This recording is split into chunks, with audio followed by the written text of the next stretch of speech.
Baik, assalamualaikum warahmatullahi wabarakatuh. Waalaikumsalam warahmatullahi Bapak, Ibu, dan anak-anakku yang berbahagia, hari ini jam 3:12 akan kita mulai materi yang kedua, yaitu tentang bagaimana teknik rekrutmen online. Telah hadir bersama kita narasumber kita yaitu Bapak Bayu Agung Hanggana ya. Beliau dari SMA Negeri 9 Depok yang akan memaparkan materi selama 2 jam ke depan, insya Allah sampai jam 5. Jadi Bapak Ibu dan anak-anakku silahkan siapkan camilannya untuk membersamai pemaparan materi hari ini. Lalu juga siapkan laptopnya agar kita bisa langsung praktek. Dan untuk nanti jika Bapak Ibu dan Ananda memiliki pertanyaan, bisa langsung saja ya, langsung saja raise hand, ada di kolom chat, kolom partisipan ya. Di sana ada raise hand di sebelah kanan bawah. Tinggal klik itu atau bisa juga Bapak Ibu dan Ananda menuliskannya di kolom chat atau di Q&A. Bebas, langsung saja dikemukakan pertanyaannya sehingga tidak menunggu ke sesi pertanyaan agar bisa langsung dibahas gitu. Kita membahas apa, langsung dibahas pertanyaannya kalau Bapak Ibu dan Ananda memiliki pertanyaan. Sama saya, moderator kali ini Fitrahmi dari SMP Negeri 1 Kasomalang yang akan memoderatori pertemuan kali ini. Baik, langsung saja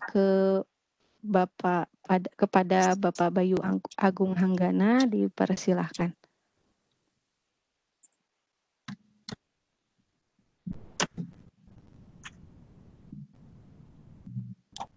Baik, terima kasih Bu Fitrahmi. Assalamualaikum warahmatullahi wabarakatuh. Selamat sore untuk Bapak Ibu dan Ananda sekalian yang ada di RUK 2 untuk sesi terakhir pada hari ini. Ya, jadi untuk sesi terakhir ini berasal dari grup 5 sebetulnya, yang merupakan peserta dari wilayah Jawa Tengah, Jawa Timur, kemudian Alwani. juga Alwani Ibu tidak? Alwani. Mohon maaf Butin. Pak Ian. Maaf Butin, di mute dulu, maaf. Di mute dulu. Pak Ian. Langsung oleh Bu Fitrahmi aja di mute.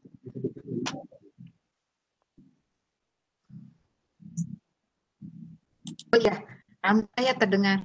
Soalnya saya pakai 2 device, jadi takutnya tidak terdengar. Sip.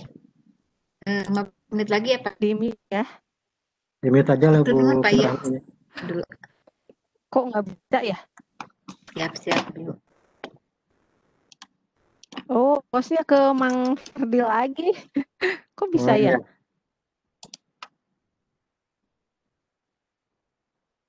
Nah, pantesan tadi nggak bisa mute.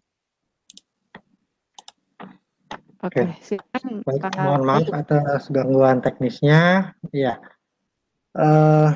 jadi grup 5 ini pesertanya berasal dari Jawa Tengah, Jawa Timur, kemudian di data juga ada beberapa dari luar Pulau Jawa, ada dari Nusa Tenggara Timur, kemudian juga ada sebagian dari Jawa Barat juga. Ya, jadi untuk sesi terakhir ini variatif sekali sertanya. Ya, walaupun di sore hari mudah-mudahan tidak mengurangi semangat untuk sama-sama belajar. Ya, baik, saya presentasikan.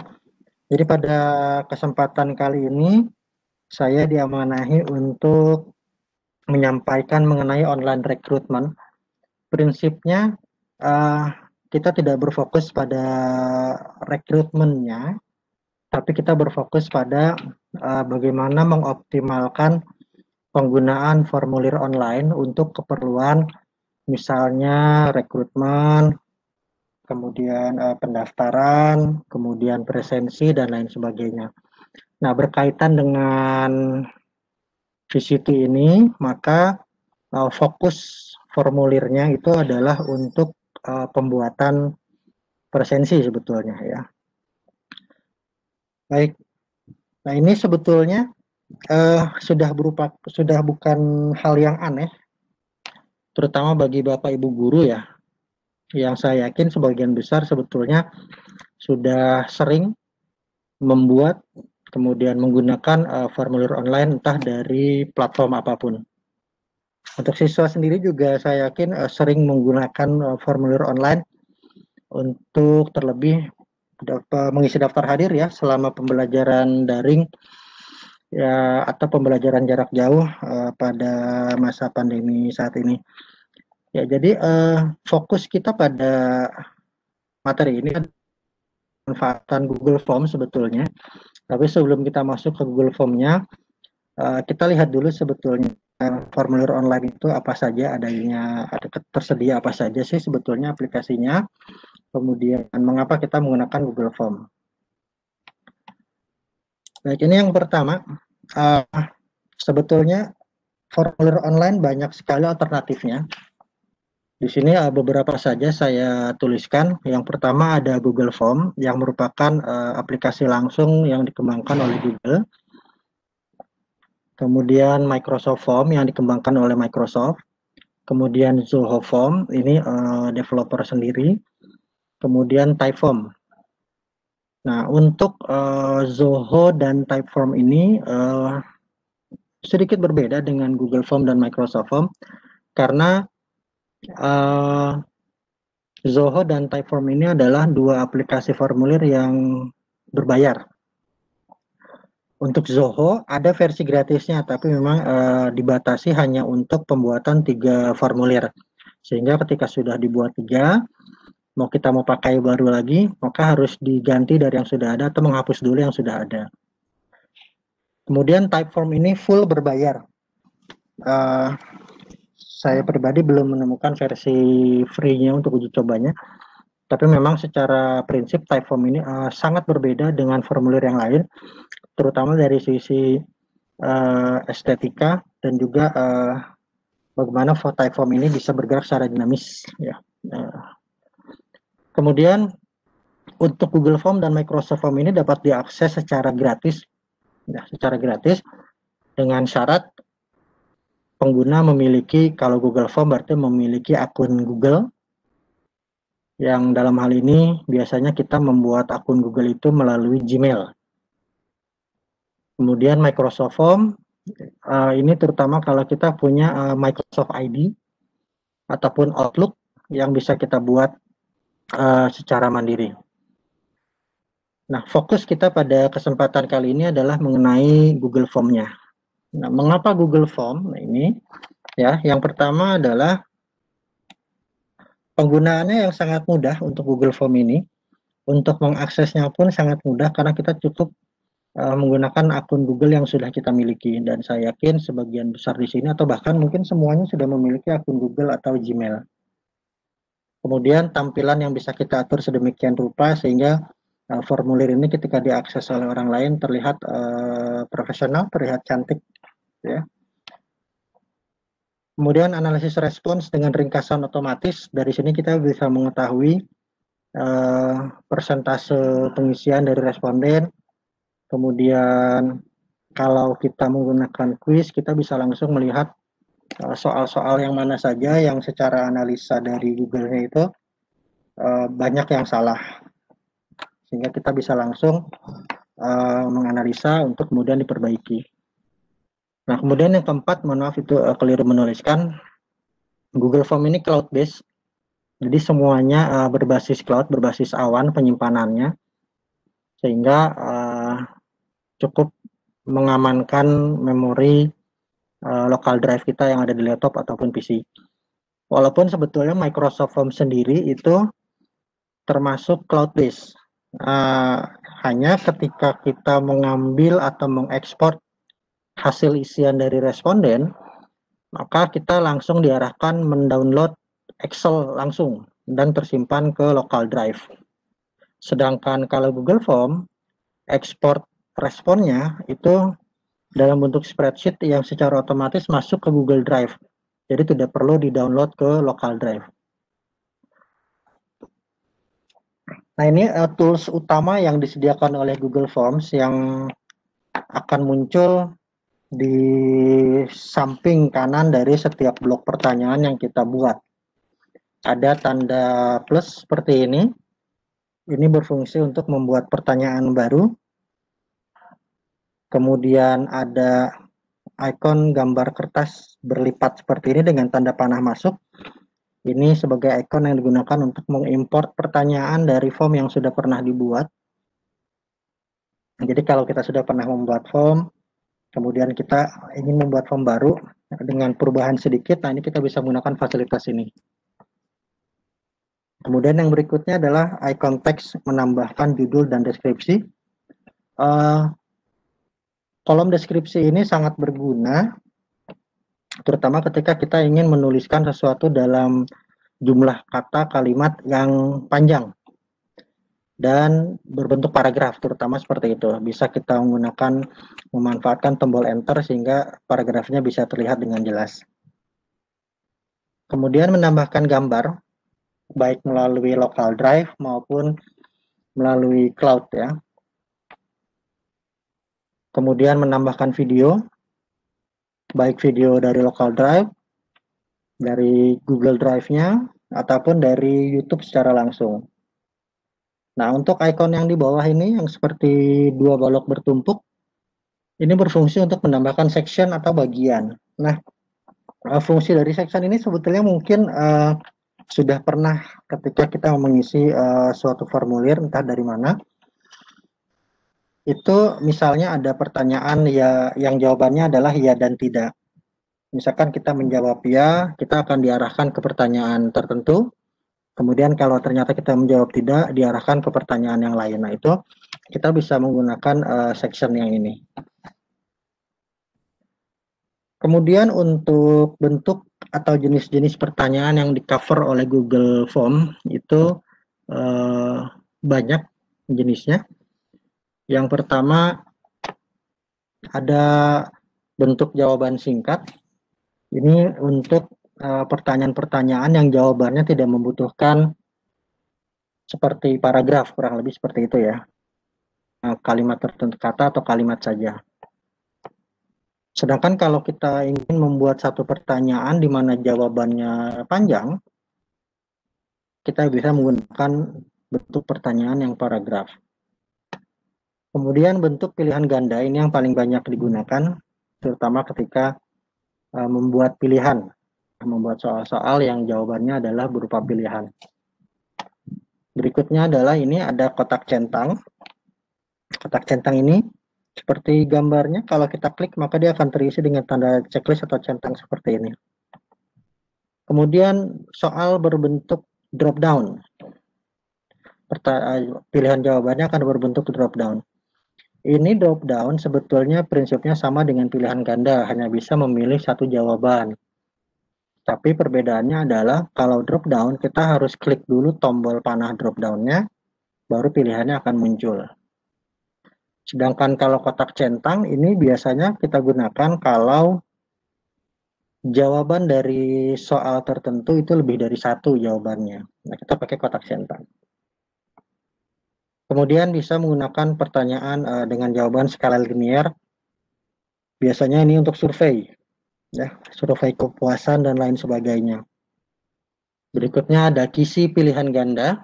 Nah, ini pengisiannya mirip dengan pilihan ganda, tapi banyak sekaligus. Misalkan di sini tergantung ya, tergantung kebutuhan. Ini kisinya bisa dibuat sangat banyak.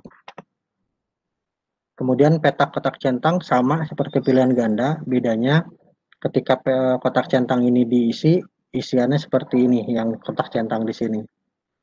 Ini prinsipnya sama, hanya berbeda di model pengisiannya. Kalau ini hanya bisa salah satu kalau isi pilihan ganda. Kalau petak kotak centang bisa banyak. Kemudian ada pertanyaan berupa tanggal, ada pertanyaan berupa waktu, dan juga upload file. Nah, khusus untuk upload file ini, terutama untuk yang menggunakan akun Google atau Gmail yang free, yang gratis, maka sangat disarankan ketika memanfaatkan fitur dari upload file yang diminta upload, usahakan menggunakan file yang paling kecil ukurannya, yang pilihan itu 1 MB. Nah, karena akun Google yang free itu hanya bisa menyimpan di Google Drive dengan kapasitas penyimpanan 15 GB. Nah, ini kalau filenya semakin besar, otomatis cepat habis penyimpanannya. Kemudian kalau semakin besar, proses uploadingnya juga cukup memakan waktu. Tapi keterbatasan ini tidak akan dialami jika menggunakan akun G Suite. Itu yang memang kapasitas penyimpanan di Google Drive-nya unlimited. Baik, kita akan langsung mencoba untuk demonstrasi. Kalau ada yang mau sambil mencoba, silahkan. Nanti rekamannya bisa dilihat ulang kembali kalau memang ada yang tertinggal. Oke, nah jadi untuk Google Form ini bisa diakses dengan 3 cara. Yang pertama, melalui Google Drive, seperti ini. Yang kedua, melalui URL atau laman dari Google Form langsung dengan alamat yang ada di sini. Jadi khusus untuk formulir seperti ini. Yang ketiga, handphone melalui aplikasi. Ya, di sana juga ada. Tapi kalau kita membuat formulir menggunakan aplikasi yang ada di handphone, itu bentuk atau jenis pertanyaannya sangat terbatas, sehingga kalaupun kita menggunakan handphone disarankan memang untuk kebutuhan formulir yang tidak membutuhkan variasi bentuk soal yang terlalu banyak gitu ya, yang standar-standar saja dan memang bisa cepat dibuat.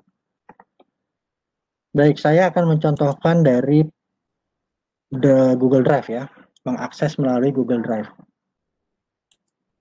Barangkali ada yang belum pernah membuka Google Drive, karena tadi di sesi sebelumnya ada kawan kita yang ternyata belum pernah mengakses Google Drive, walaupun sebetulnya dia sudah punya akun Google-nya.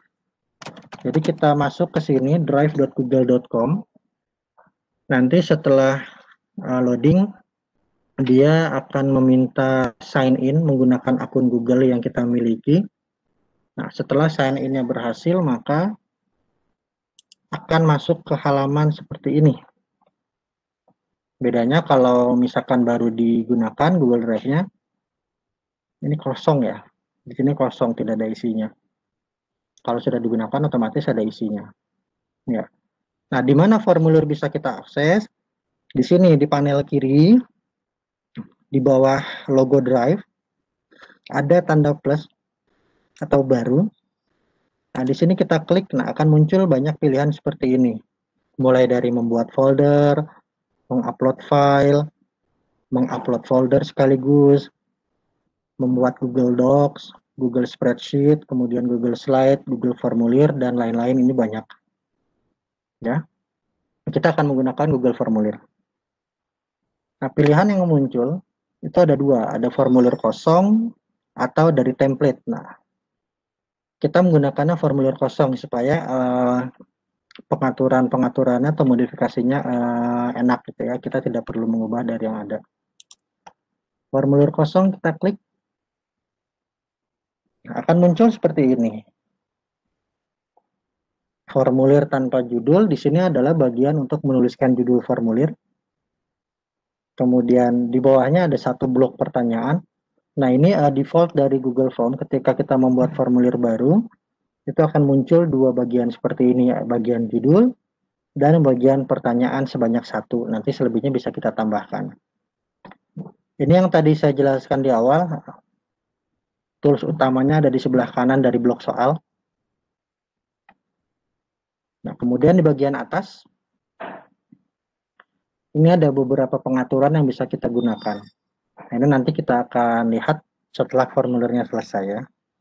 Oke, baik, kita langsung saja. Ya, kita pertama buat dulu judulnya. Karena keperluannya ini nanti digunakan untuk pembuatan presensi ketika peserta melaksanakan penugasan, maka saya membuat formulirnya berupa presensi.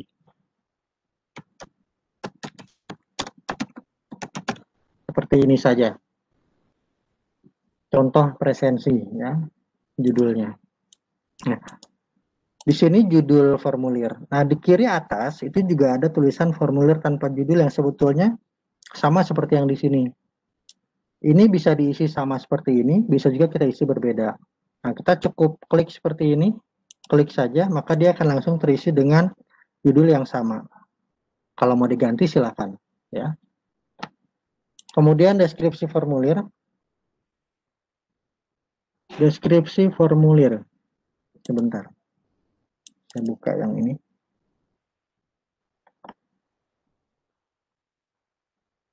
Oke.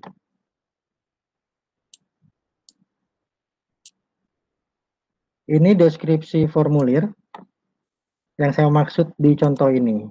Ya, ini kan judul, ini deskripsi. Nah, deskripsinya bisa kita buat panjang seperti ini. Ini adalah saya isikan di deskripsi formulir.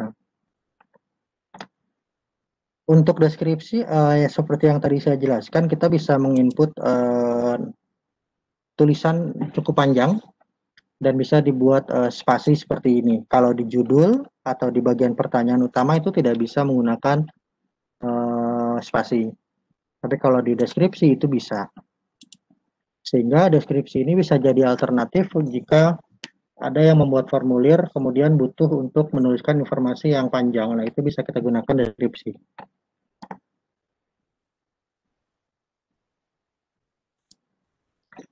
Ini tidak wajib sifatnya, ini hanya untuk memperjelas. Jadi kalau mau diisi itu bagus karena bisa memperjelas kebutuhannya itu apa di formulir ini. Kalaupun tidak diisi pun tidak masalah. Nah, berikutnya adalah kita masuk ke blok pertanyaannya. Nah, di sini pertanyaan tanpa judul.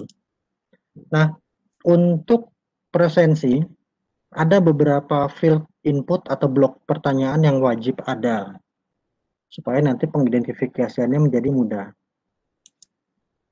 Yang pertama adalah nama lengkap. Nama lengkap. Kan nama, nah ini pilihan bentuk soalnya, kita pakai yang jawaban singkat saja, karena ini nama. Nah, untuk meminimalisir terjadinya kesalahan pengisian, maka kita buat deskripsi. Contoh pengisiannya. Misal seperti ini. Nah, seperti itu, ya. Kemudian wajib diisi. Sehingga nanti kalau ada yang tidak mengisi ini, dia tidak bisa mengklik tombol submit atau kirim. Pertanyaan berikutnya setelah nama lengkap itu adalah instansi. Masih menggunakan jawaban singkat, kita berikan lagi deskripsi, contoh. Seperti ini. Kemudian wajib diisi. Nah, setelah instansi, kita masuk ke email. Ya, email aktif. Nah, ini untuk email biasanya itu kan sering terjadi kesalahan pengisian. Ada yang add-nya tidak ada atau bagaimana. Nah, ini kita bisa minimalisir. Bukan menghilangkan kesalahan penulisan, tapi meminimalisir. Kita buat validasi responnya. Nah, ini di bawah sini ada, nah ini kan di bawah titik 3, ada validasi respons. Nah, maka di bawah sini akan muncul bentuk validasi respons. Karena email berupa teks, maka kita berikan teks di sini. Kemudian ininya kita pilih alamat email. Nah, Maka nanti kalau yang hanya menuliskan namanya saja itu ini nggak akan ditolak oleh formulir karena dia tidak sesuai dengan validasi yang ada di sini. Teks alamat email. Kita berikan, kalau dia salah mengisi, kita berikan keterangan kesalahannya itu apa dan bagaimana cara memperbaikinya. Misalkan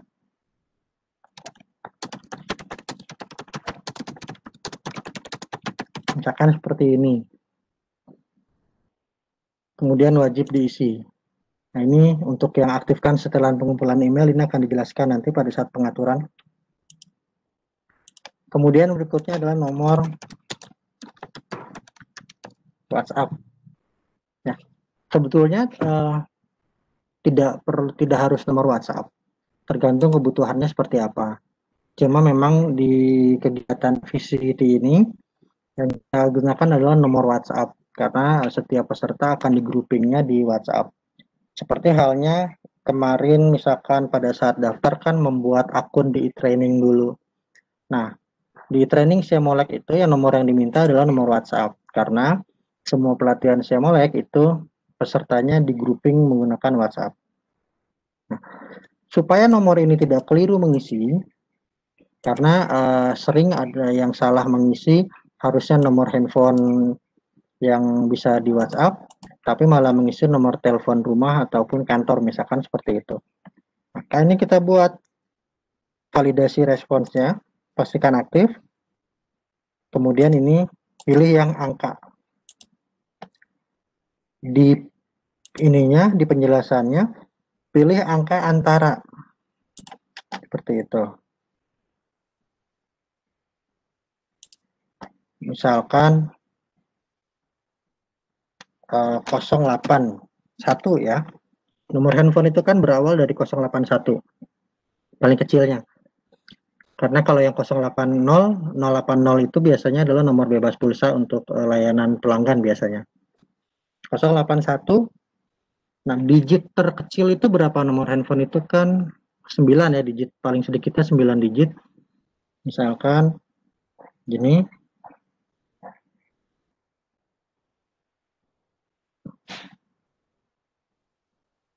Berapa itu? 89. Kemudian paling banyak itu kan 13 ya. 13 digit. Misalkan seperti ini.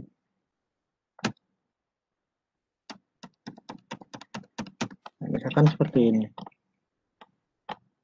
Maka nomor yang bisa diinput adalah nomor antara ini. Nah, ini nanti bisa diisikan ketika ada yang salah mengisi, ini kita bisa berikan keterangan pengisiannya salah. Harusnya seperti apa. Sama seperti yang tadi membuat validasi respons di email. Kita klik wajib diisi. Seperti ini. Dan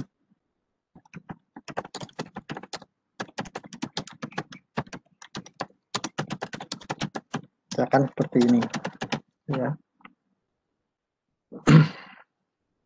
Setelah nomor WhatsApp, berikutnya adalah grup ya.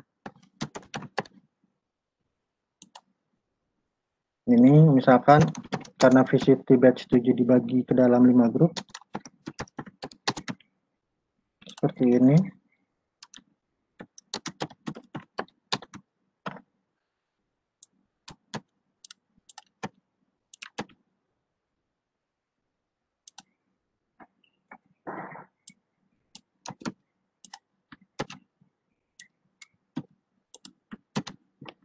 Nah, ini kalau ada jawaban yang sama, itu akan ada langsung peringatan, tanda seru di sini, bahwa terjadi duplikat. Nah, itu bisa kita ganti.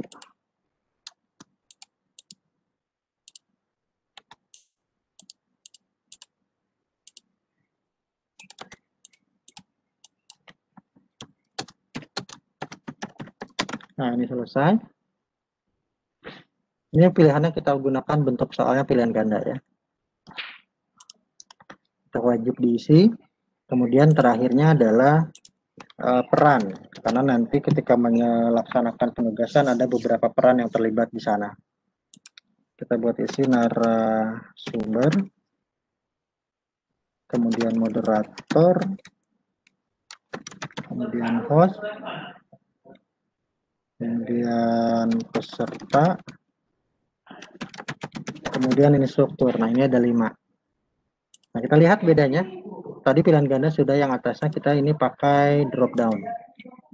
Nah, kalau drop down seperti ini akan muncul secara berurutan. Kalau kotak centang jadinya begitu, dia berbentuk kotak. Kita pakai drop down ya. Kita wajib isi. Nah, ini kurang lebih bentuk standar dari presensi yang bisa dibuat nanti untuk keperluan penugasan-penugasan. Kalaupun mau berimprovisasi berbeda dari yang dicontohkan itu nanti silakan saja. Pasti tidak menghilangkan komponen-komponen yang secara standar dibutuhkan dalam hal pengisian presensi. Nah, ini sudah selesai pembuatan formulirnya. Nanti akan kita lakukan pengaturan-pengaturan lainnya. Nah, sebelum nantinya formulir ini dibagikan ke orang lain untuk diisi, maka disarankan di-preview dulu oleh pembuat untuk melihat apakah presensinya sudah betul atau masih ada yang perlu diperbaiki. Kita klik icon mata di atas ini, pratinjau atau preview, kita klik. Nah, ini akan memunculkan seperti ini loh nanti formulirnya, seperti kurang lebih begitu. Nah, ini perbedaannya antara pilihan ganda dengan drop down. Nah, drop down diklik dulu baru bisa muncul. Ya. Oke, ini kurang lebih misalkan sudah cukup. Nah, sekarang kita lakukan beberapa pengaturan untuk keperluan supaya formulir ini bisa lebih enak, lebih nyaman dilihatnya. Yang pertama kita ke pengaturan sini dulu. Nanti tahapan ini bisa tidak berurutan ya. Bisa mengatur tema dulu, bisa mengatur yang di sini dulu. Saya yang dari sini dulu. Nah, di pengaturan yang roda bergerigi ini, ada 3 tab pengaturan, 3 tabulasi pengaturan. Yang pertama adalah umum, kemudian yang kedua presentasi, yang ketiga adalah kuis. Nah, kita lihat dulu di pengaturan umumnya. Yang pertama ada pengumpulan alamat email. Ini yang tadi di saat kita membuat formulir, ada ini. Mana tadi? Nah, ini ada aktifkan setelan pengumpulan email. Kita atur dari sini. Setelan umum, kumpulkan alamat email diaktifkan, maka semua responden itu nanti akan secara otomatis emailnya itu dikumpulkan oleh Google formulirnya. Kemudian aktifkan tanda terima respons.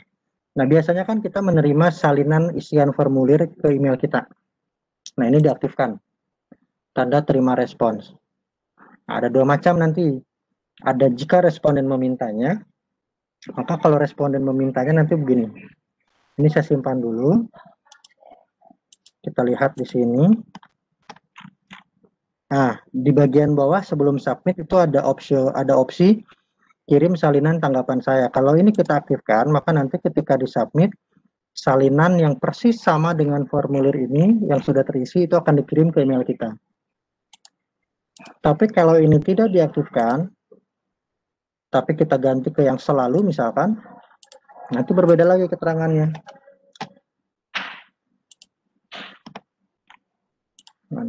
Oh, belum disimpan. Nah, ini salinan tanggapan Anda akan dikirim melalui email ke email ini, karena saya sedang membuka email ini, seperti itu kurang lebihnya. Ini selalu saja.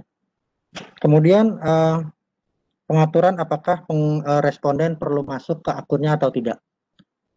Untuk pengguna G Suite itu akan muncul 2 pilihan seperti ini. Batasi untuk pengguna di ini sekolah saya, SMAN 9 Depok dan organisasi terpercayanya. Artinya kalau ini saya aktifkan, maka yang bisa mengakses formulir ini hanya mereka memiliki akun G Suite dengan yang sama dengan saya. Seperti itu. Ini nonaktifkan saja.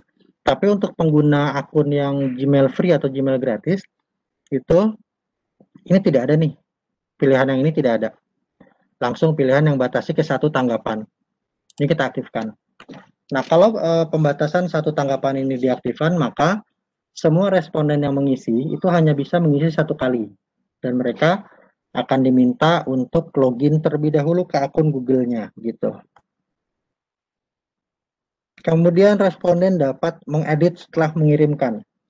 Tidak jarang ketika kita mengisi formulir tertentu, setelah disubmit, kita masih diperkenankan untuk mengedit tanggapan.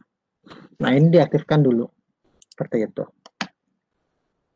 Kemudian kalau kita mau melihat diagram ringkasan, misalkan kita melakukan survei tertentu atau apa, kita ingin melihat hasil surveinya sampai saat ini seperti apa. Nah, itu bisa kita aktifkan ininya. Maka nanti kalau ini aktif, si responden bisa melihat. Ini nonaktifkan saja. Kemudian tab presentasi, tampilkan status progres ini, menampilkan status sudah berapa sih yang diisi pertanyaannya, atau sudah berapa bagian yang terisi, seperti itu. Acak urutan pertanyaan, ya, acak urutan pertanyaan. Ini boleh diaktifkan kalau memang kita mau mengacak pertanyaan, tapi kalau pertanyaan tidak diacak, ya nggak perlu diaktifkan ini.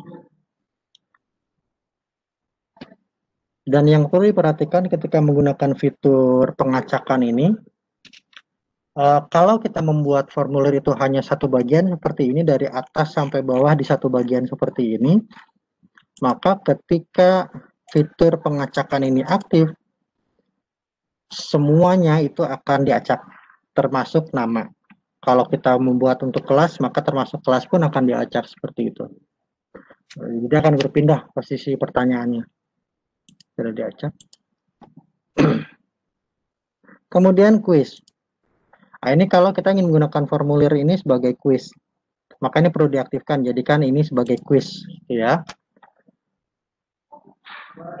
Ini opsi kuis ini hanya akan muncul untuk pengguna G Suite.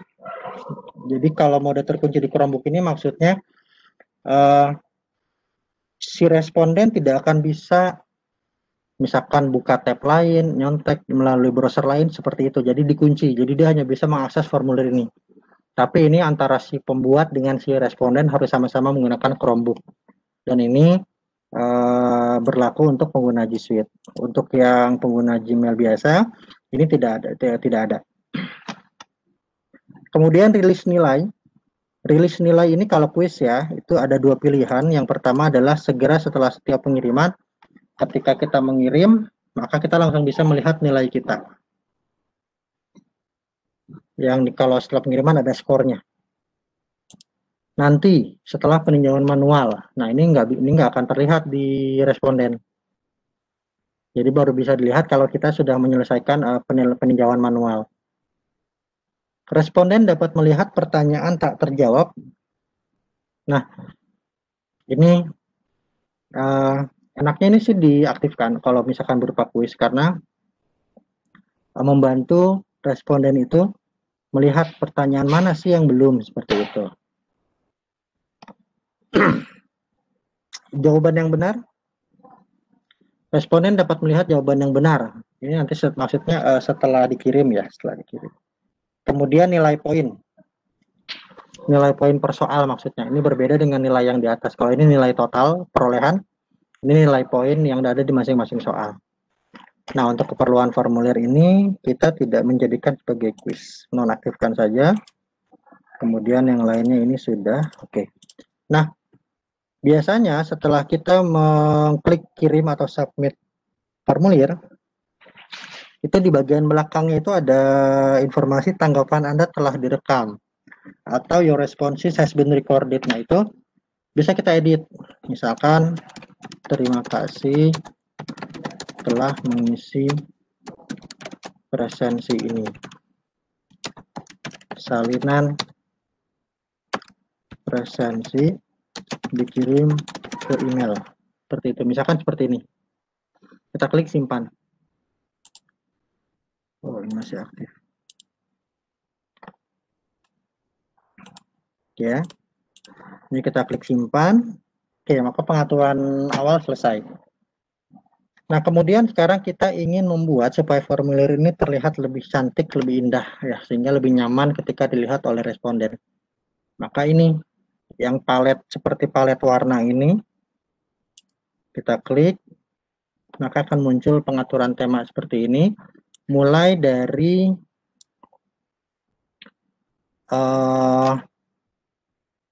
header itu yang ada di atas judul, nantinya di atas judul. Kemudian warna tema itu yang ini nih, line yang tepat di atas judul ini warna tema. Warna latar belakang ini adalah atmosfer yang ada di sekitar formulir, di samping-samping atau di sela-sela ini.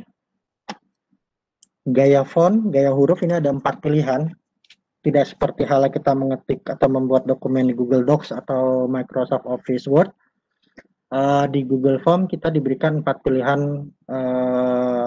font stylenya. Dasar, seperti ini. Dekoratif, jadi seperti itu.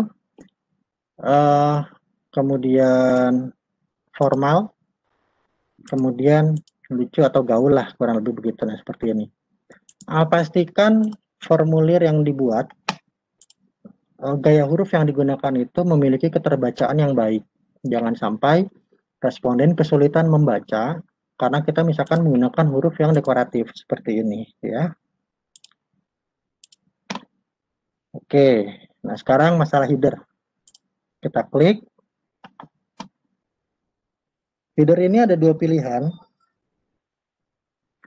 Ada sesuai tema yang sudah ditentukan oleh Google. Ada mengunggah atau mengupload kalau kita membuat header sendiri. Nah, kalau kita mau pakai yang ada, ya kita tinggal pilih saja, ya.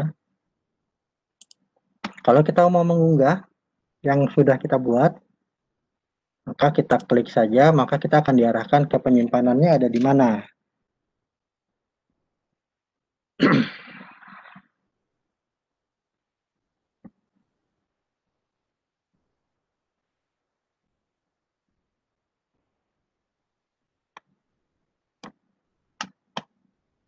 Oke, sebentar.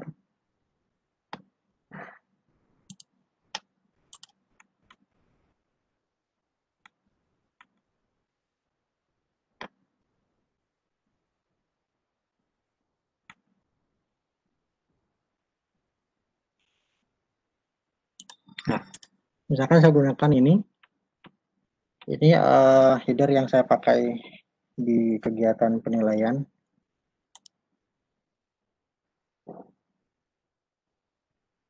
Ya, maka ketika berhasil upload, dia akan berubah.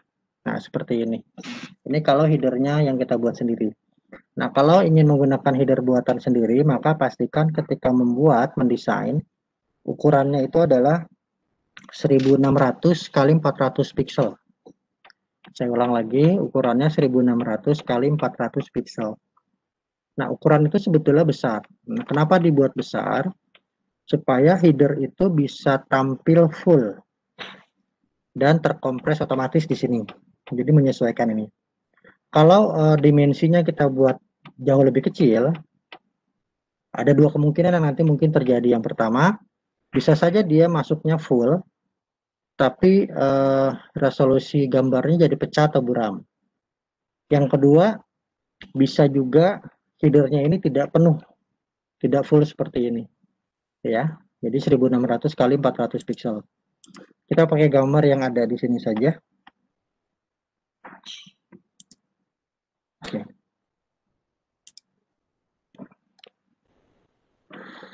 Iya, nah ini warna temanya akan menyesuaikan dengan warna dominan dari header ya. Ini berwarna yang kurang lebih sama dengan grass atau rumput yang ada di sini. Ini bisa kita ubah jadi merah gitu atau begini.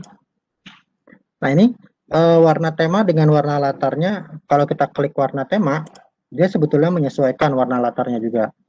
Tapi warna latar ini bisa kita ubah juga di sini di bawah. Nah, seperti itu. Ya. Oke, ini kita selesai. Oke, seperti ini ya. Ini adalah untuk pengisiannya, untuk pembuatannya. Nah, sekarang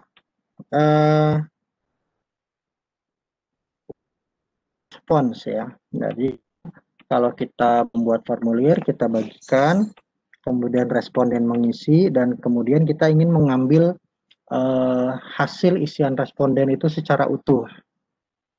Nanti masuk ke menu respons. Nah, respons di sini kosong, maka silahkan Bapak, Ibu, atau Ananda sekalian coba untuk mengisi formulir contoh yang saya buat ini. Saya kirimkan di chat. Ini contoh formulir ya, bukan presensi sebenarnya. Ya, silakan diisi, saya tunggu dulu sambil menunggu adanya respon, paling tidak satu respon.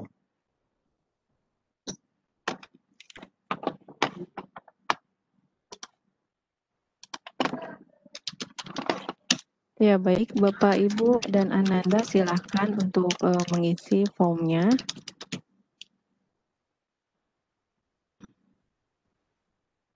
Oke, Untuk tunggu linknya dulu. Linknya ada di kolom chat. ada di kolom chat. Belum Nah, ada ini di saya, belum muncul. oh ya, saya mengirimnya ke all Masih attendee. OTW. Oke. Saya mengirimnya ke all attendee. Saya kirim ke everyone sebentar. Oke.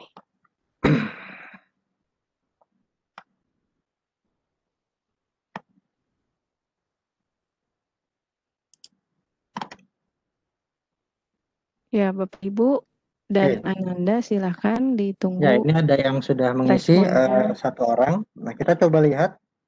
Nah, ini respon ini, kalau tadi dia di sini kosong, ketika sudah ada yang terisi, maka muncul 3 tab seperti ini. Ringkasan, ini nanti bisa kita lihat yang tadi ringkasan otomatis itu. Nah, ini ada grafik, nanti ada diagram pie, ada nanti grafik batang, tergantung bentuk pertanyaannya. Ada 4. Oke, saya tutup saja. Nah, itu ya. Oke, terima kasih. Nah, di sini bisa kita lihat diagramnya. Oh, berarti yang mengisi ini 100% yang mengisi adalah peserta. 100% yang mengisi dari grup 5, kurang lebih. Nah, itu bisa dilihat dari sana. Nah, kemudian tab kedua ini melihat ringkasan berdasarkan pertanyaannya. Pertanyaan nama lengkap, maka ini bisa dilihat semua respon yang berisi nama lengkap.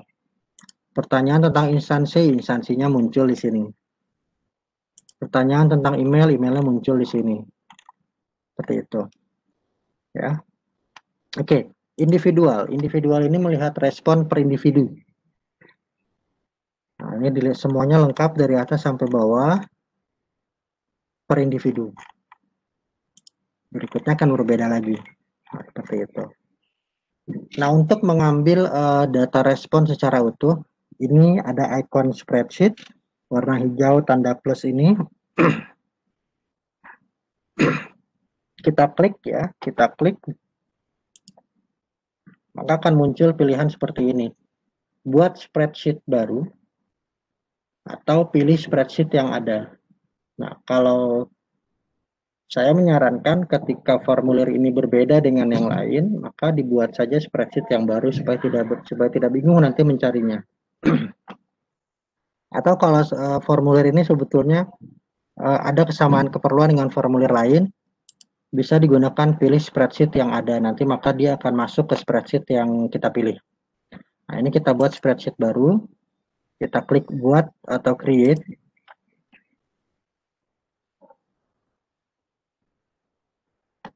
Nah, seperti ini. Ini respon yang muncul. Nah, ini tersimpan secara otomatis di Google Drive. Dan nanti untuk oleh pemilik bisa diedit sesuai keperluan. Jadi tidak perlu di-download dulu baru diedit. Tapi bisa langsung diedit di Google Drive ya. Respon. Oke, kemudian satu bagian lagi yaitu bagaimana kita membuat satu respon di mana si responden itu akan menerima laporan pengisian berupa file. Nah, ini kita menggunakan yang namanya add-on ya. Aplikasi third party atau pihak ketiga. Nah, yang perlu diingat ketika menggunakan aplikasi pihak ketiga ini, kalaupun dia bisa diakses secara gratis, terutama untuk yang ini, Autoproctor, Publisher, ini beberapa di antara dari sekian banyak ya. Ini mereka sebetulnya berbayar. Tapi bisa digunakan secara gratis dengan batasan-batasan tertentu. Contoh kalau form publisher, untuk yang versi gratisnya itu hanya bisa digunakan untuk mengirim respon file sebanyak 20 email per bulan untuk setiap pengguna, untuk setiap pembuat atau pemilik form ini. Jadi memang sangat sedikit. Untuk yang unlimited itu harus beralih ke akun premium. Nah, tapi tidak apa-apa, ini kita contohkan saja. Kita klik form publisher. Nah, kalau belum ada, kalau form publisher ini nanti belum ada, maka di titik 3, add-on dulu. Kita pilih add-on.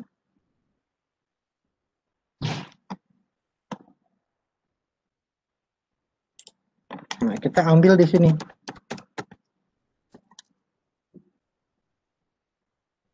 Nah, ini form publisher yang ini. Kita klik. Nah, ini ya. Kalau belum terinstall, di sini tidak ada tanda terinstall. Ini kebetulan saya sudah terinstall. Bisa juga pakai yang sebelah kanan ini, prinsipnya sih sama ya. Oke. Kita mulai. Sebentar.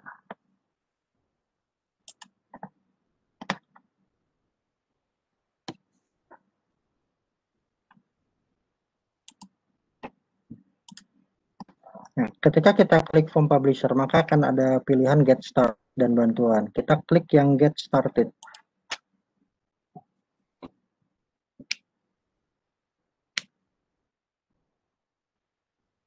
Ya, maka yang pertama kali akan muncul adalah pilihan bentuk template yang akan nantinya dikirimkan ke email responden.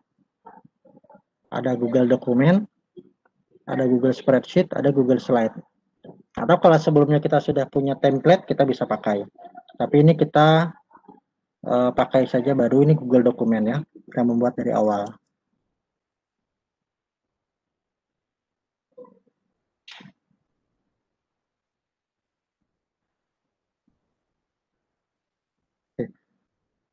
Nah, di sini ada tanda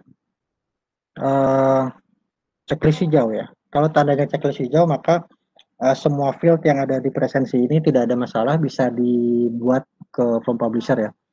Kalau ada yang bermasalah biasanya ini tanda seru, tanda tanya, harus diperbaiki dulu. Nah, ini form publishernya, template-nya kita edit dulu. Maka ketika diedit, itu akan muncul seperti ini. Karena tadi saya memilihnya Google Dokumen, maka dia akan membuka Google Doc template publisher seperti ini. Oke.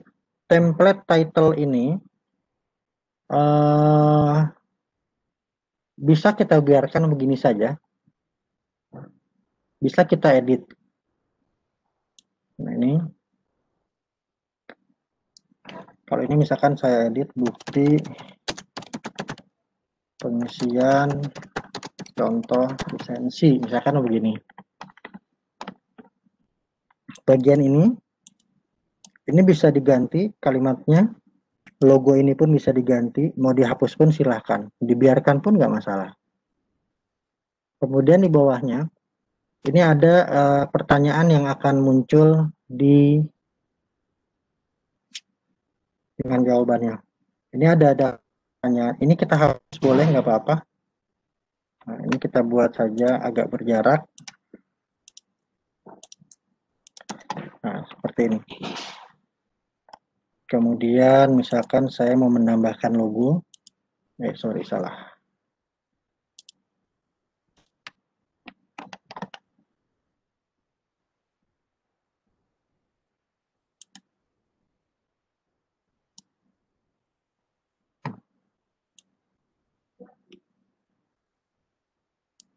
Nah, ini ya. Misalkan seperti ini ya. Oke. Kalau sudah tidak ada yang diubah, ini udah biarkan saja seperti ini karena dia tersimpan otomatis ya. Dia tersimpan otomatis ini. Oke. Setelah itu kita klik next.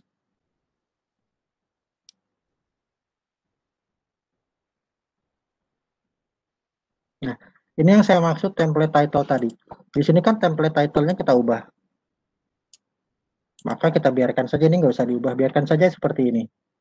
Tapi kalau template yang ini kita tidak ubah, template title-nya, maka kita harus mengubahnya dari sini, diubah di template title yang ini nih. Nah, tapi kalau sudah diubah secara manual tadi di sini, maka bagian sini nggak perlu diubah, biarkan saja seperti ini. Kemudian kita keep file URL supaya satu saat bisa kita pakai lagi URL-nya. Kemudian keep PDF copy in drive. Ini maksudnya supaya semua publisher yang dikirim itu juga PDF-nya tersimpan di drive kita. Nah, setelah selesai pengaturan di sini, kita next.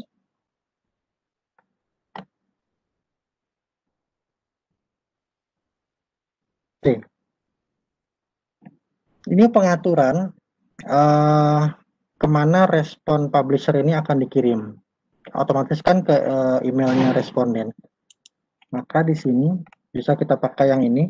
Ini kan email aktif, maka kita tulis di @recipient pakai kurung seperti ini.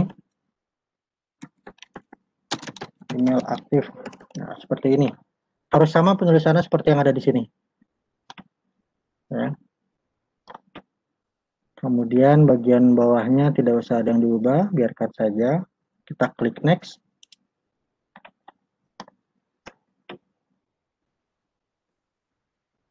Nah, ke sini sudah berhasil pembuatannya.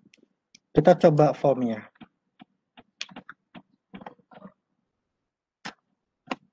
Oh, tadi sudah saya tutup ya.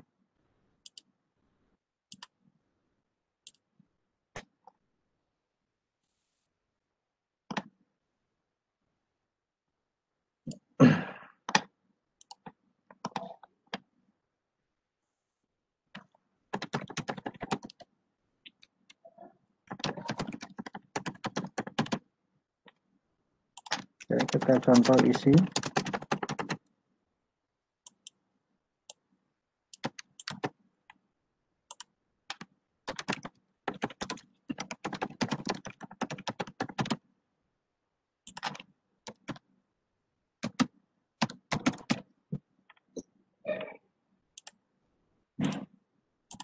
Oke, kalau sudah selesai, kita kirim. Oke, setelah dikirim, maka kita coba cek email.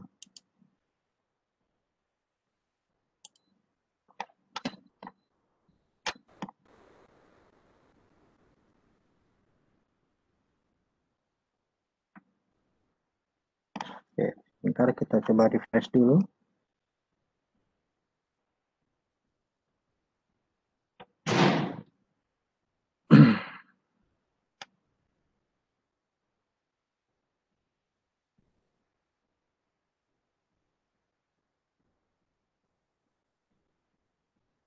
Ya,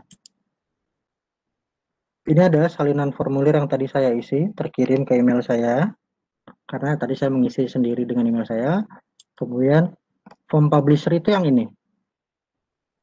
Nah, form publisher itu yang ini.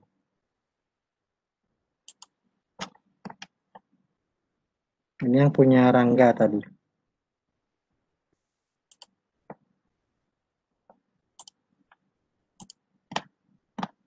Oke, kita lihat lagi. Untuk penggunaan form publisher ini ada yang langsung terkirim, ada juga yang membutuhkan waktu, ada jeda waktu, tergantung nanti kemampuan dari publishernya. Oke, ini kita lihat isinya seperti apa. Nah, ini. Jadi ini bisa kita lihat, ini adalah hasil dari penggunaan form publisher. Di atas kanan ada tanggal hari ini, ada nomor ini 1, ini menunjukkan dia mengisi presensi di urutan nomor pertama, seperti itu. Kemudian data-data yang diisikan seperti ini akan terekap di sini juga. Nah, ini bisa dijadikan sebagai bukti. Kan seringkali ketika kita mengisi presensi, ternyata nama kita tidak terekap, bisa terlewat atau segala macam. Nah, kalau menggunakan form publisher, memang walaupun terbatas seperti yang tadi saya sampaikan, tapi ini bisa cukup menjadi pengaman yang bisa membuktikan bahwa kita memang sudah mengisi presensi seperti itu. Ya. kalaupun memang ini terbatas, tadi hanya 20 per bulan, maka kita cukup tadi menggunakan yang pengaturan salinan dikirim ke email. Itu sudah cukup sebagai bukti. Jadi tidak perlu yang lain. Oke. Kita tutup. Nah, kita tutup. Oke, ini contoh presensinya.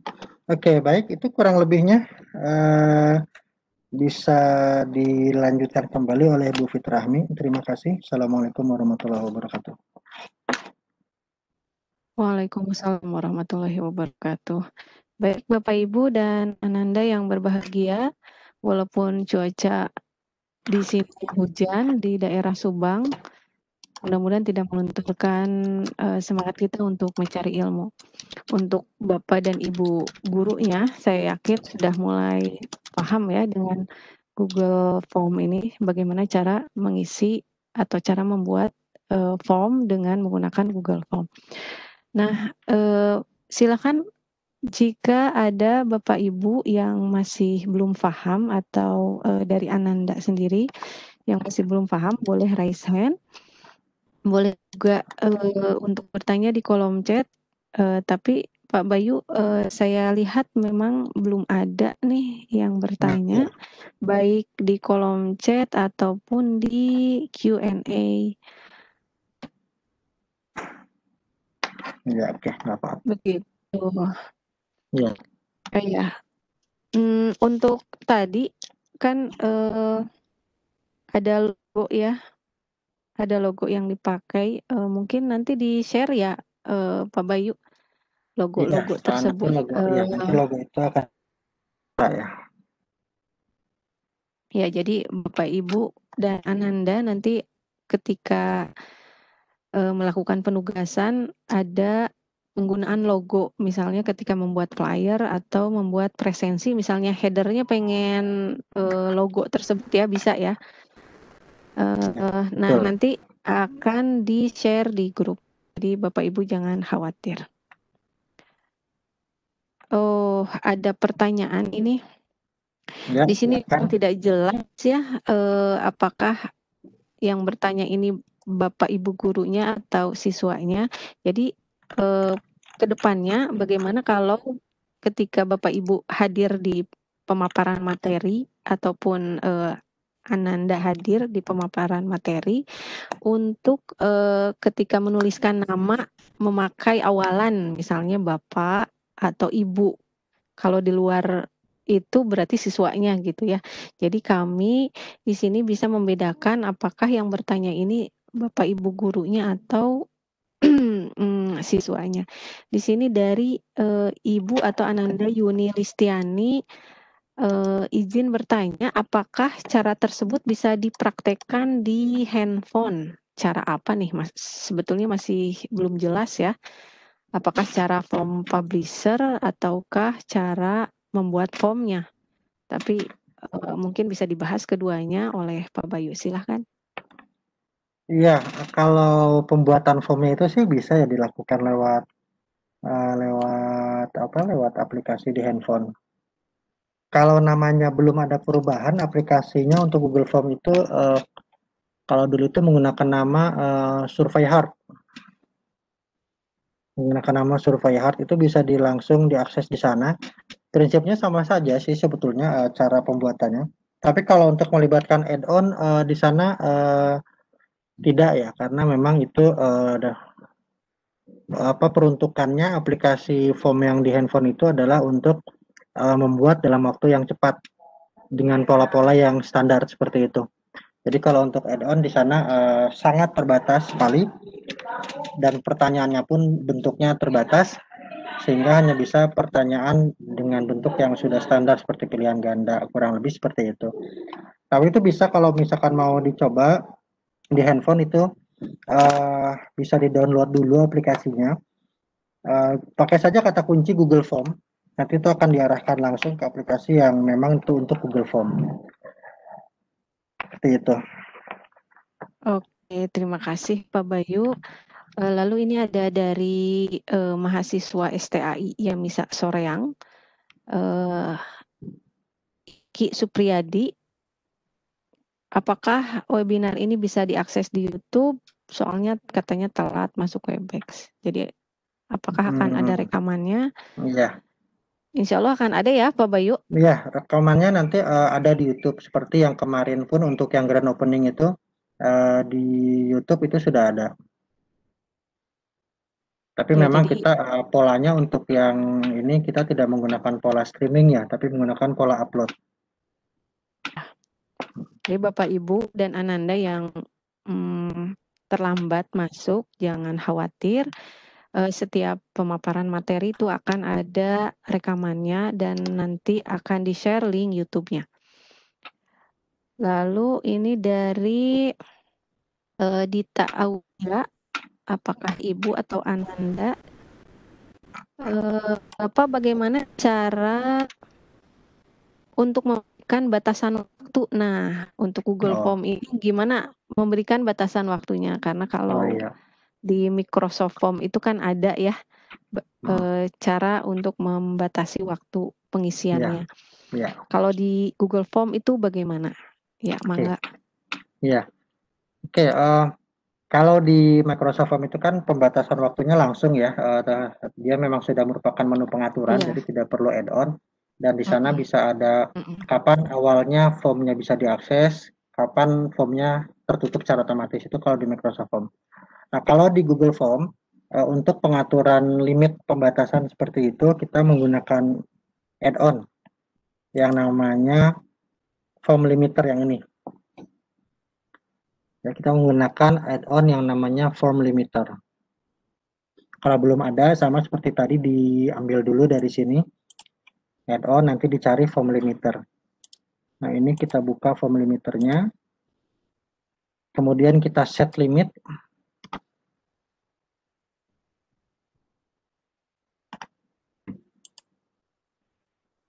Ada 3 macam. Ya, tapi yang paling banyak dipakai itu yang dua atas nih. Waktu berupa jam dan menit, kemudian tanggalnya, kemudian jumlah respon yang sudah masuk. Misal ada formulir yang ketika misalkan ada promosi kegiatan tertentu, di sana diberi batasan hanya untuk 100 pendaftar pertama. Maka ketika kita menggunakan number of form responses, ketika di sini kita klik 100, kita ketik 100, maka formulir ini hanya akan menampung respon sebanyak 100. Ketika ada respon 1 lagi, misalkan ke 101, itu akan ditolak. Ini kalau menggunakan jumlah respon. Nah, kalau menggunakan waktu, kita pakai yang date and time. Ini mengatur kapan formulir itu akan tertutup, akan berhenti menerima respon. Pengaturannya ini adalah waktu akhir ya, tidak waktu awal. Jadi kalau waktu awal, ya ketika formulir ini di-share, ya itu bisa diakses.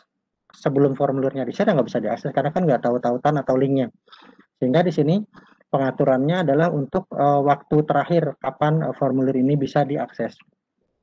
Ini select date-nya, tanggalnya, misalkan ini, tanggal hari ini, kemudian kita pilih waktunya, misal waktunya PM.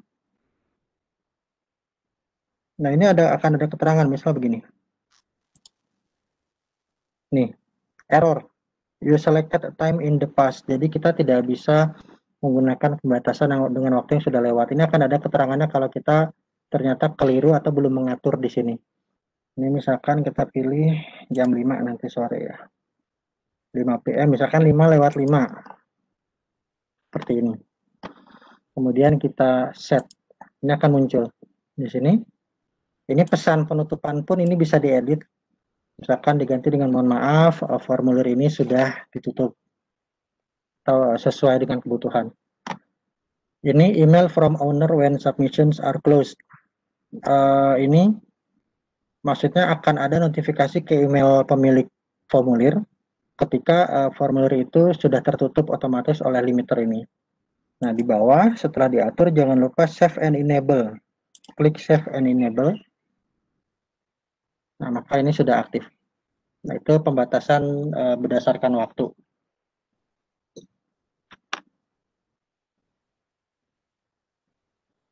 Ya, kembali ke Bu Fitrahmi.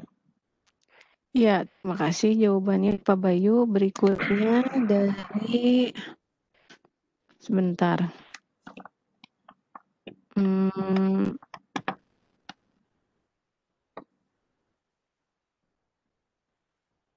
dari Iki Supriyadi lagi, apakah formulir pendaftaran di Google Form bisa dimasukkan ke website?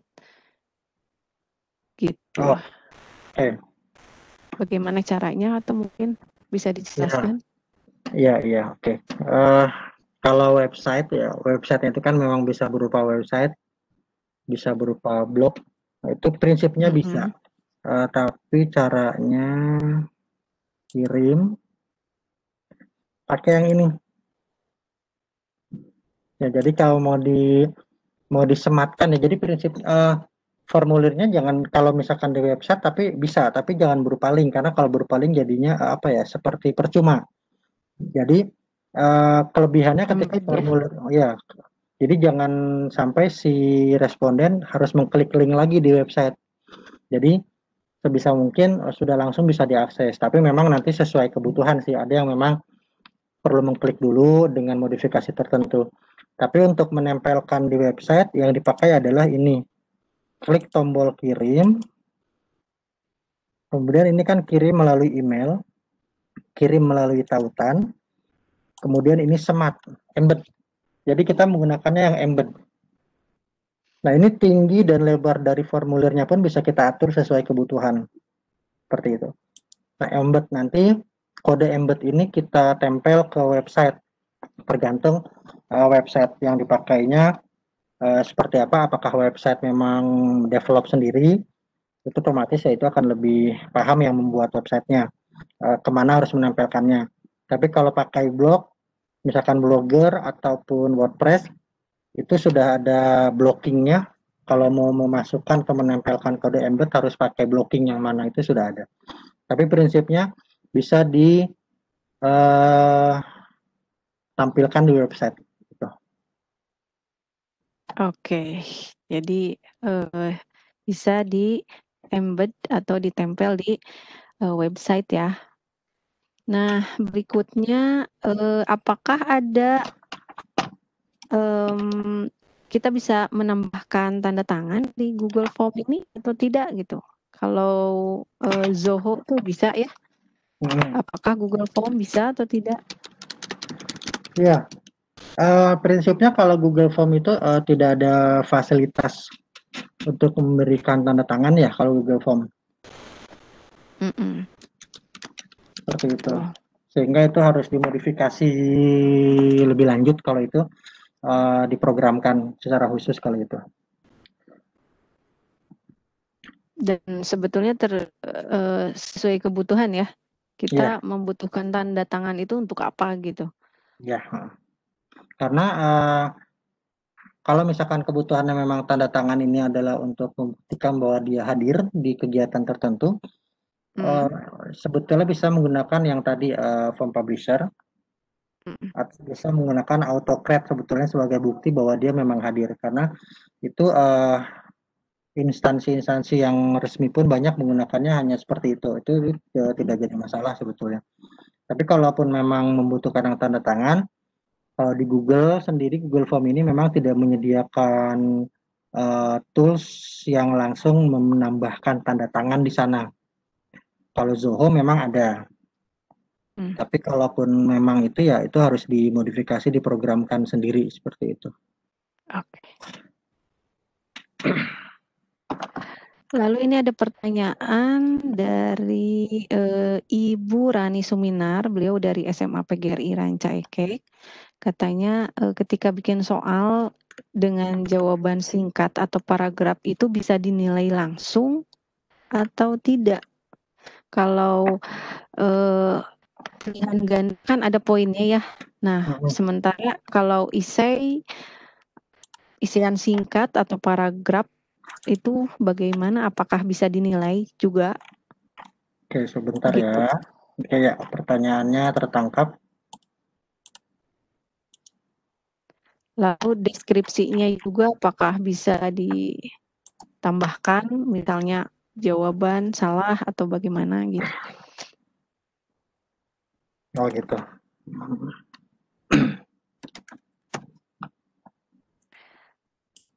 Oke, sebentar ya.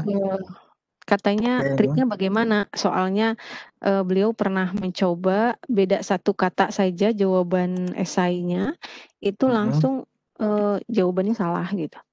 Oh iya. Ya. Oke, ini kalau ini saya membuat satu soal dengan menggunakan tipe soalnya adalah paragraf ya. Ini Mm-mm. satu kunci jawaban. Yang pertama, kalau poin bisa ditambah, itu ya. Oke. Kalau poin bisa ditambah. Nah, untuk jawabannya seperti ini. Ini hanya masukan jawaban ya, hanya masukan jawaban.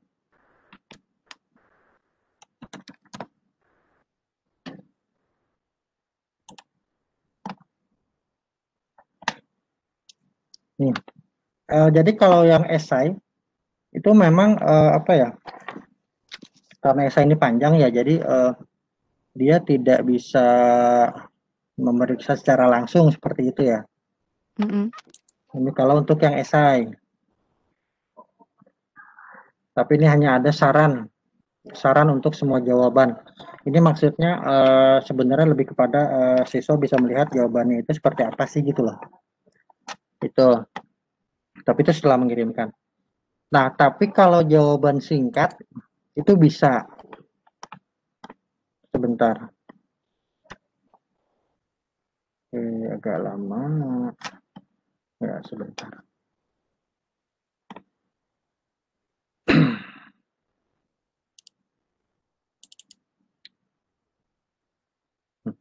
Kalau jawaban singkat seperti ini.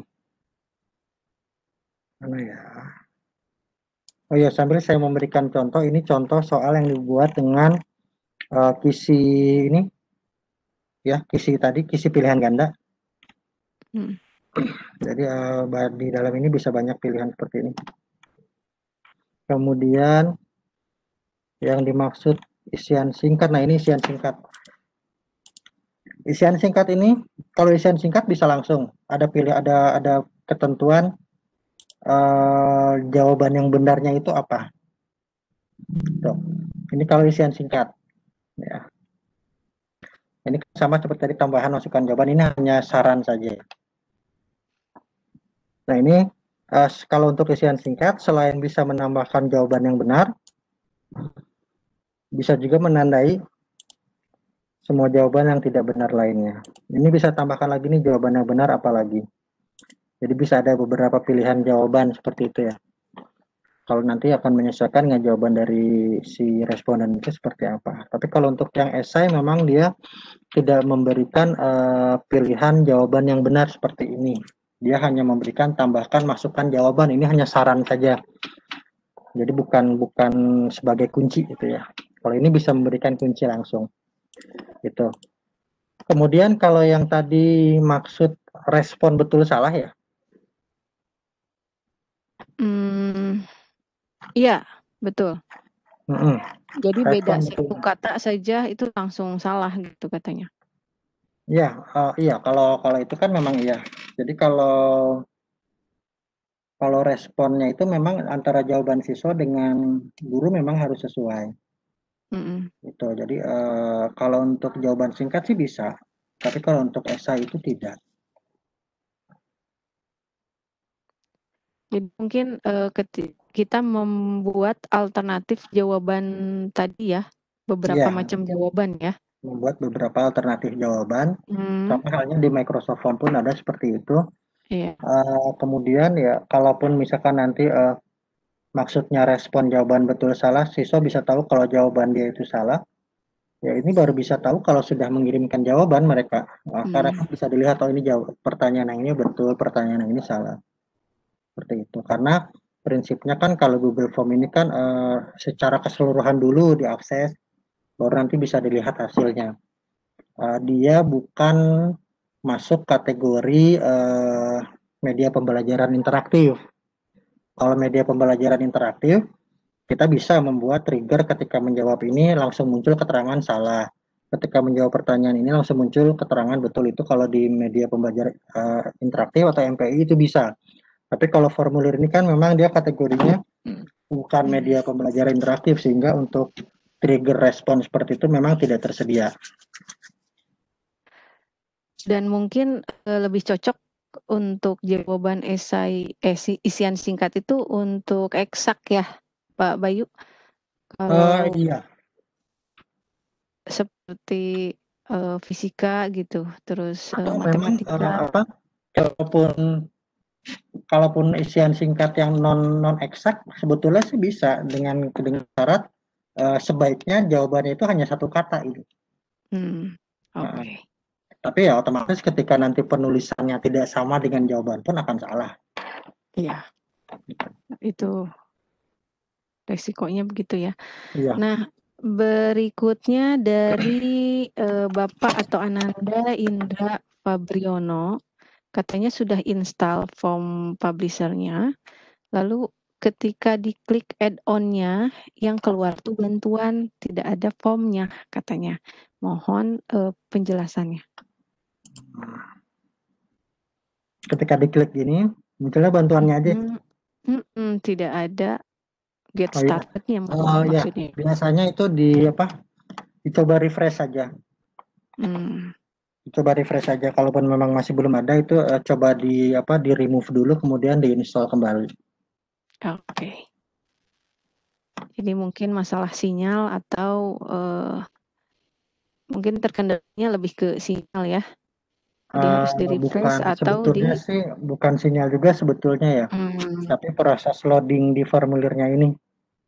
Oke. Jadi ada yang memang dia loadingnya si formulirnya sudah selesai, mau loading add-on-nya dia bisa langsung muncul. Tapi ada yang belum selesai tapi sudah diakses duluan itu belum muncul biasanya. Ini pun sama beberapa kalau itu pun sering terjadi ke saya ketika misalkan saya mau mengakses limiter, ternyata set limitnya ini nggak ada, cuma ada bantuan. Itu biasanya itu saya refresh. Refresh kalau tidak berhasil di remove dulu lalu diinstal ulang gitu. Ya. Nah, ini dari Ibu atau Ananda Azah Nurul Fadilah, apakah untuk membuka form publisher-nya membuka tab baru terlebih dahulu? Barusan sudah dijelaskan, apakah perlu dijelaskan lagi Pak Bayu? Oh enggak, ya enggak apa-apa. Enggak perlu pakai tab baru, jadi langsung dari sini. Ini kan baru menambahkan baru dari titik 3 ke add-on, nanti dicari form publisher. Kalau sudah ada kan dari yang kayak gambar puzzle ini nih, form publisher, nanti dia akan langsung, ini kalau sudah dipakai, dia akan beda lagi tampilannya. Tapi kalau yang sudah, yang baru dia seperti tadi akan ada get started seperti itu, mana tadi. Oke, jadi tidak perlu membuka tab baru ya. Dia akan langsung muncul. Ibu atau Ananda Azah Nurul Fadilah semoga membantu. Iya. Baik, berikutnya dari Hilma. Hai Hilma, beliau adalah siswi dari SMK Angkasa 2 Lanud Sulaiman. Ingin bertanya, kalau tadi dijelaskan cara men-setting pengaturan batas waktu pengisian formnya. Nah, bagaimana jika ingin menambahkan batas waktu pengisian yang telah berakhir? Gimana? Gitu. Kan kalau tadi Pak Bayu menjelaskan setting pengaturan batas waktu pengisian formnya menggunakan form limiter. Nah, sekarang bagaimana ingin menambahkan batas waktu pengisian yang telah berakhir? Oh, dibuka lagi. Ya, dibuka lagi form limiternya, dibuka lagi. Nanti di sini bisa diatur ulang lagi. Diatur ulang. Nanti dia kalau mau ditambah ya otomatis tinggal diatur ulang, dipilih lagi waktunya, kemudian di save enable lagi. Oke. Begitu ya caranya. Hilma dari SMK Angkasa. Kalau kita lihat kolom chat, apakah ada?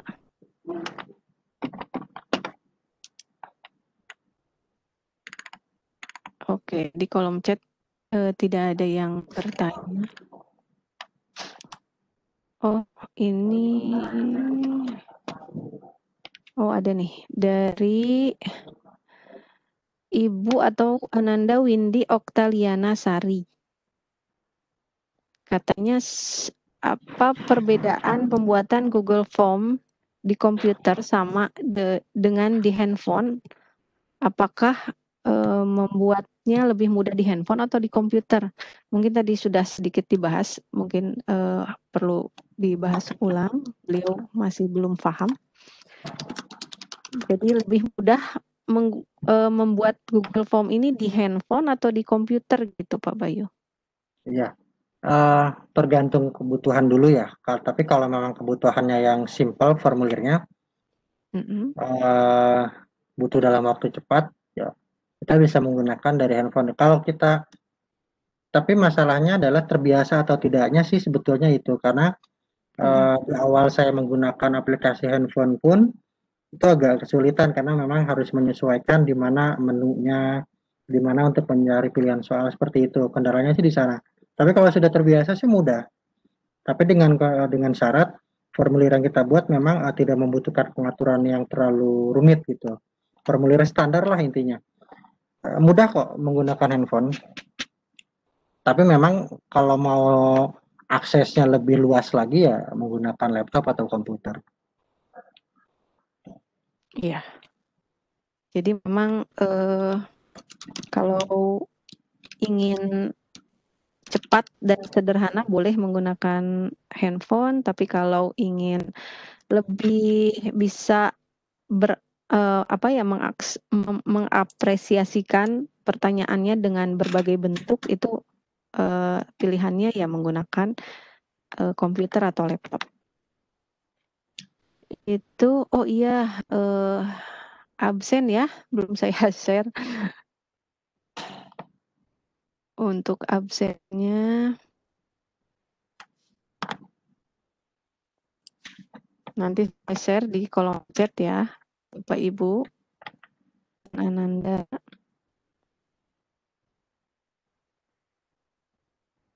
Sejauh ini masih belum ada pertanyaan yang masuk, Pak Bayu. Kalau ini Pak Bayu, sebetulnya dibandingkan Microsoft Form nih, bagaimana nih? Atau dibandingkan dengan yang lain, misalnya Zoho, mungkin bisa sekilas menambahkan? Ya, kalau dibandingkan dengan Microsoft Form sebetulnya memang fiturnya itu memang lebih banyak yang di Google Form ya, Google Form. Tapi dalam beberapa hal memang Microsoft Form sendiri itu unggul. Seperti ada ketika beberapa pengaturan dia tidak membutuhkan add-on tapi langsung di formulirnya. Seperti prinsipnya sih, cuma memang dari perbandingan secara keseluruhan memang Google Form ini diakui memang masih cenderung mengungguli Microsoft Form. Nah, tapi kalau misalkan kita bandingkan dengan Zoho ini agak berbeda ya memang dengan formulir yang lain. Kalau Google dan Microsoft Form itu kan kita memilih, kemudian kita memilih bentuk pertanyaannya. Nah, kalau di kalau di Zoho itu dia modelnya itu kan seperti drag and drop. Jadi field isiannya itu sudah tersedia di sana. Kita tinggal menggunakan, nanti bisa diedit juga sebetulnya. Dan itu sama kok, bisa ada image juga bisa, multimedia, itu prinsipnya multimedia bisa. Sebetulnya Zoho itu menyenangkan ketika dioptimalkan, tapi kendalanya adalah memang keterbatasan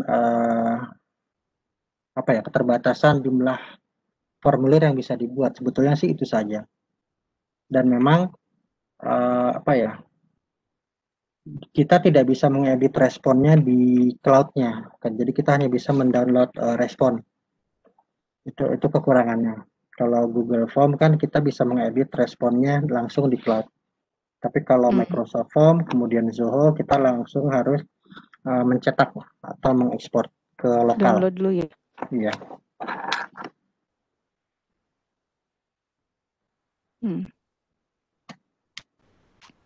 Iya, baik Bapak Ibu dan Ananda, 20 menit menjelang jam 5 masih bisa digunakan untuk tanya jawab. Sudah ada 24 orang yang hadir sebagai peserta atau partisipan. Naik turun ya tadi sempat sampai 50 peserta, tapi kemudian turun kembali. Mungkin ada kendala di jaringannya karena ini cuacanya mendung dan hujan. Bapak Ibu masih bisa bertanya mengenai Google Form. Sampai saat ini belum ada tambahan yang bertanya. Mungkin Pak Bayu nanti kaitannya dengan tugas, dengan penugasan, mungkin bisa dijelaskan oleh Pak Bayu bagaimana kaitannya dengan presensi ini gitu. Jadi apa yang diupload untuk ke kantong tugasnya dan lain sebagainya, khusus untuk presensi ini aja. Ya, jadi nanti kalau berkaitan dengan penugasan yang berkenaan dengan formulir, itu yang digunakan sebagai bukti pelaksanaan tugasnya itu adalah respon jawaban dari presensinya. Jadi yang tadi ini, mana? Yang ini ya, yang dikumpulkan adalah yang ini. Jadi nanti di dalam, oh ya, share belum screen share ya? Ya. Belum. Oke, mohon tunggu sebentar.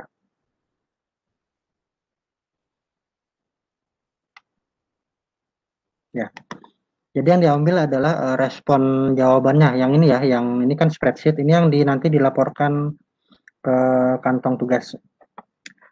Jadi nanti ada spreadsheet ini diambil, bisa dirapihkan dulu. Mau begini pun tidak masalah. Nanti tinggal di download saja. Terserah mau mendownloadnya berformat Excel atau PDF, itu silakan saja. Ya, jangan untuk penugasan dilaporkannya jangan pakai format CSV ya, karena mendeteksi atau mengeceknya agak repot karena semuanya kan nyambung. Kalau CSV harus dipisahkan dulu. Kalau ini kan sudah langsung terpisah. Jadi disarankan pakainya Excel atau PDF. Ini di download seperti itu. Oke.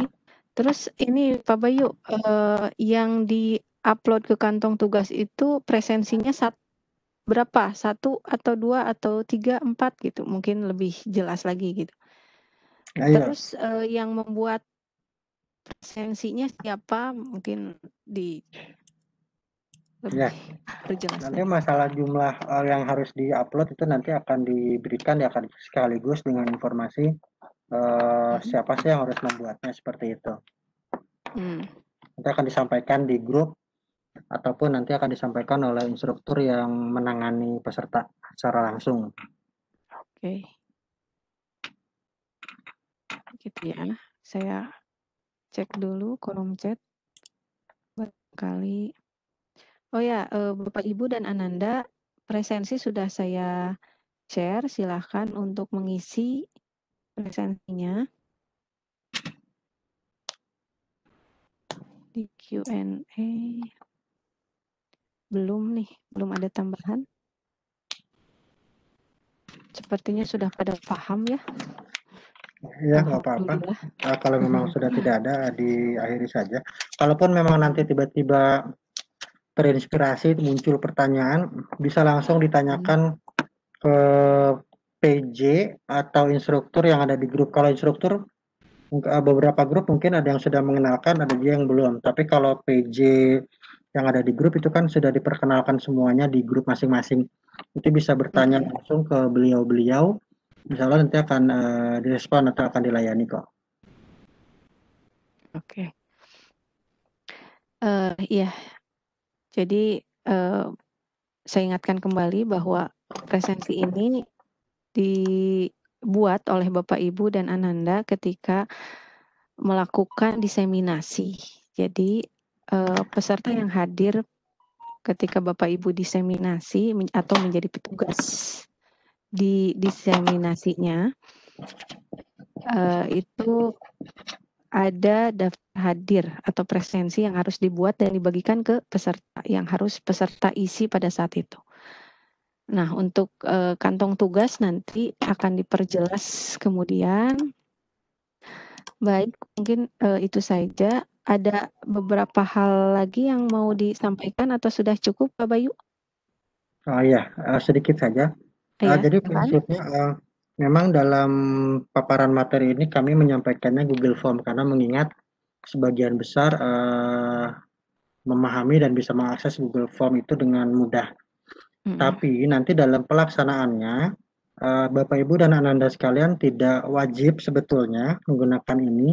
Silakan menggunakan aplikasi formulir lain yang memang sudah dikuasai sebelumnya. Dengan syarat setiap aplikasi yang digunakan itu bisa diambil responnya, baik berupa Excel ataupun PDF, seperti itu.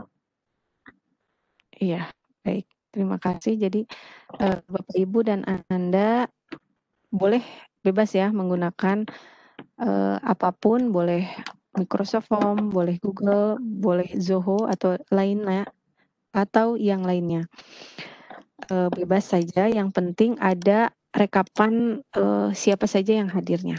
Nah, itu yang akan diupload di kantong tugas. Nah, ketika Bapak Ibu dan Ananda diseminasi juga jangan lupa untuk nanti share video khusus petugasnya ya. Khusus petugasnya untuk share video agar terekam sehingga untuk pengecekan di tugas itu kami bisa lebih mudah bahwa ada host, ada narasumber dan ada moderator. Ya, mungkin begitu saja kita cukupkan hari ini karena tidak ada yang bertanya lagi. Terima kasih kepada Pak Bayu yang sudah memberikan ilmunya atau memberikan tambahan ilmu kepada kita yang nanti akan kita gunakan dan berguna untuk kedepannya juga. Kita akhiri dengan hamdalah, alhamdulillahirobbilalamin. Oke, nanti saya share lagi ya presensinya, tapi saya akhiri dulu. Bapak Ibu jangan lupa untuk mengisi presensi dan jangan lupa besok akan ada pemaparan materi yang ketiga. Jangan lupa untuk hadir atau kalaupun berhalangan karena ada keperluan yang lebih mendesak, bisa untuk menyimaknya dari rekaman di YouTube. Baik, Bapak Ibu, terima kasih Pak Bayu dan terima kasih kepada semua yang sudah hadir hari ini. Tetap semangat. Saya Fitrahmi sebagai moderator. Mohon maaf dan pamit undur diri. Sampai bertemu besok. Wassalamualaikum warahmatullahi wabarakatuh. Waalaikumsalam warahmatullahi wabarakatuh.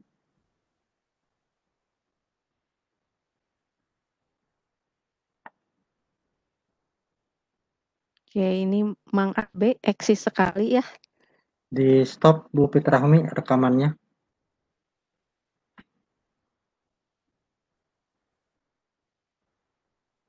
Oke, terima kasih. Sudah mengingatkan.